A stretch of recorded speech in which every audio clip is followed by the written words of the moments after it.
அரவக்குறிச்சி சட்டமன்ற இடைத்தேர்தலில் திமுக வேட்பாளராக செந்தில் பாலாஜி அதிகாரப்பூர்வமாக அறிவிக்கப்பட்டிருக்கிறார். வேட்புமனு ஏப்ரல் 22ஆம் தேதி துவங்கினாலும் இப்பொழுதே செந்தில் பாலாஜிக்காக வேலைகளை துவங்கிவிட்டார்கள் உடன்பிறப்புகள். செந்தில் பாலாஜி தான் அரவக்குறிச்சி வேட்பாளராக நிறுத்தப்படுவார் என உறுதியாக தெரிந்திருந்த நிலையில் அவருக்கு இணையாக அவரை வெற்றி கொள்ளக்கூடிய செல்வாக்கான நபரை களமிறக்க வேண்டிய கட்டாயத்தில் இருக்கிறது அதிமுக தலைமை. ஆனால் தகுதியான வேட்பாளர்கள் என்ற வரிசையில் 10க்கும் அதிகமானோர் இருப்பதால் அதில் யாருக்கு சீட் கொடுப்பது என்பதில் குழப்பம் நிலவுகிறதாம். பரமத்தி ஒன்றிய செயலாளர் மார்க்கண்டேயன் துவங்கி ரவி, கமலக்கண்ணன், காளியப்பன், NS கிருஷ்ணன் என முக்கிய தலைகள் இருந்தாலும் கரூர் மாவட்ட இளைஞர் மற்றும் இளம்பெண்கள் பாசறை செயலாளர் செந்தில்நாதனுக்கு அதிக வாய்ப்புகள் இருப்பதாக சொல்லப்படுகிறது.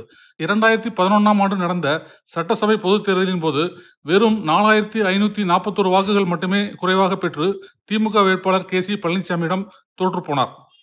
அதனால் இம்முறை செந்தில்நாதனுக்கு சீட் கொடுத்தால் செந்தில் பாலாஜிக்கு தோல்வி பயத்தை காட்டுவார் என நினைக்கிறதாம் எடப்பாடி பழனிசாமி தரப்பு.